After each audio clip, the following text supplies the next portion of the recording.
Kirby's scream echoed through the quiet wilderness. What exactly happened? Living alone in the desolate Arctic, accompanied by grizzly bears and wolf packs day and night, starving for days while having to avoid becoming the animal's next meal. The new season of wilderness survival has really captured everyone's hearts. We just love this kind of high difficulty and thrilling challenge. Let's go back to when Kirby first landed.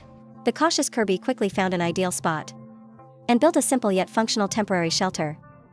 He was very satisfied with this place and gave a professional explanation. It's located halfway up the mountain with a wide field of view and is surrounded by several hunting trails.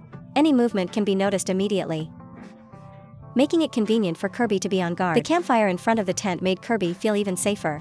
In case of danger, he could immediately grab a torch to scare away any incoming enemies. But you thought Kirby would be satisfied with this? No. For a construction maniac and a fat guy who knows how to enjoy life, this is far from enough. After spending the first night safely and comfortably, Kirby went out for a stroll on the second day. After all, even with a big appetite, you can't go hungry. He encountered these red berries that grow widely in this area, and stuffed a handful into his mouth without hesitation. Although he was already very hungry, he had his own plan. First, just simply replenishing calories for his body. He felt that food was far less important than personal safety. He decided to build a shelter first before fishing. After a morning of surveying, he discovered that the place where he was about to start his solo life was simply a beautiful paradise surrounded by grizzly bears, wolves, and moose. He definitely didn't want to provide an extra meal for these friends of nature. After much consideration, he found 3 sturdy enough trees in a triangular distribution. Here he could build an A-frame triangular shelter. This structure was not only stable but also space-saving. When the snowy season came a month later, no matter how heavy the wind and snow, there would be no danger of roof collapse. He was really a far-sighted expert. But the project was too big, and the little fatty had no sense of urgency, and he was very focused. When building the house, he absolutely couldn't go fishing, so he quickly ran out of energy. Had to continue tomorrow. With the optimistic attitude of doing what you can and catching fish when you can, the little fatty extended his own house completion deadline to a week later. On the second day of construction, the bed frame took initial shape, but the little fatty was already too hungry to bear it. He took his bow and arrow and set off like a hunter, walking with difficulty through the dense forest without any paths. Suddenly discovered moose droppings. The moose, which weighed about the same as the little fatty, was his ultimate goal. Small creatures like squirrels and rabbits couldn't satisfy the appetite of little tiger Kirby. The dense forest shielded by layers of branches was full of uncertainty. The branches not only hindered Kirby's exploratory steps, more critically, they blocked his line of sight. In this kind of environment, even if a grizzly bear was not far away, it would be difficult to spot with the naked eye. Kirby beat a retreat. But he was still unwilling to give up exploring. In order to easily weave through the dense forest, he took the quiver off his back and held it in his hand. Suddenly a scream. The little fatty's tragic, piercing wail broke through the sky. Did he really encounter a grizzly bear? When the camera lit up again, I really didn't know whether to feel relieved or worried for the little fatty. The bear didn't appear, but his own arrowhead fiercely pierced his thigh. And it was in the femoral artery area. That area controls the blood supply to the entire lower body. He sighed at his bad luck and started to think calmly. Once the arrow was pulled out, blood would definitely gush out. But in order to luckily continue participating, he still chose to take the risk. The situation was not optimistic. Soon the blood soaked through his pants. Kirby immediately used the bandages from the first aid kit provided by the production team to treat it. He persisted and wanted to return to his small tent, hoping to still be able to continue the competition. Everyone should also know, the consequence of insisting on walking is that the bleeding simply won't stop. Kirby began to show symptoms of dizziness from blood loss. Excessive blood loss will lead to fainting. With no other choice, Kirby reluctantly had to make a rescue call. The rescue team arrived quickly. Kirby would be sent to the hospital for proper treatment. As for his wilderness journey, after 4 days of smooth sailing, it dramatically and officially went offline. Pity his unfinished cabin in the woods. Forever lost the chance to become a masterpiece. Speaking of the safe way to carry a bow and arrow, Timber gave a highly praised demonstration as a master. Everything started with his quiver being used as a water container. According to the rules of the production team, each contestant can only carry 10 tools on their person. Smart Timber's little brain turned and he started a brilliant operation. Because if each contestant chooses to bring a bow and arrow, they can bring a finger tab or arm guard as part of a set. Timber decisively chose the arm guard.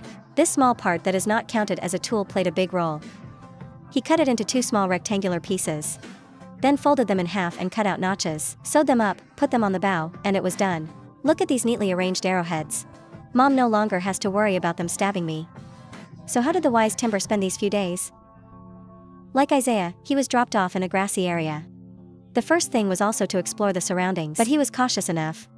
Arching his body and stepping lightly, afraid that loud noises would attract some four-legged friends. After all, animals have very keen hearing. Like the high-end delicacy of this land, the moose. It is said that if they are willing, they can easily hear noises 3 kilometers away. Walking out of the woods, Timber was greeted by a river. This place is indeed a crisscrossing water maze. Rivers are everywhere. He saw the footprints of grizzly bears and moose. Although he didn't laugh out loud, his heart was the same as the little fatties. He had a dream of eating moose. Timber changed direction and continued exploring. It seemed he wanted to fully understand his territory first. Suddenly a squirrel entered Timber's field of vision. He decisively shot an arrow. Not long after getting off the helicopter, Timber had meat to eat. Happily, he smeared the squirrel's blood on the totem on his arm.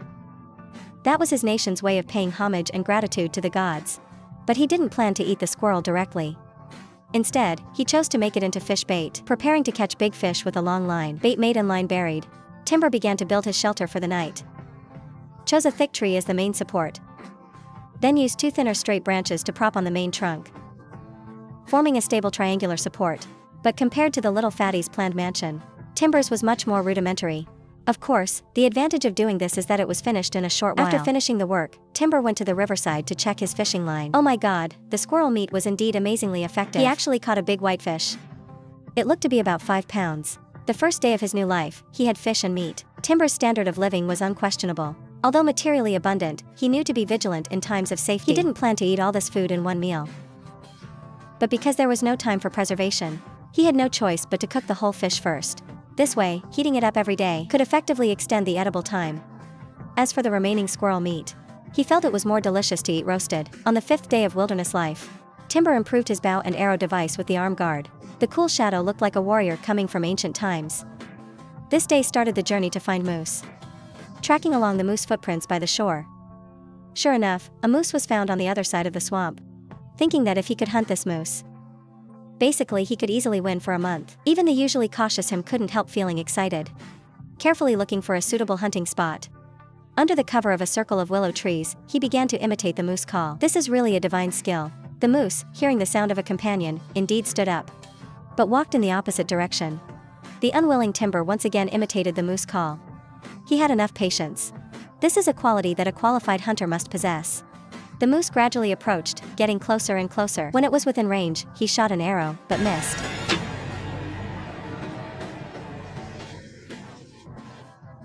Timber took aim at the opportunity and shot another arrow. Was it too big? No, that startled moose narrowly escaped death.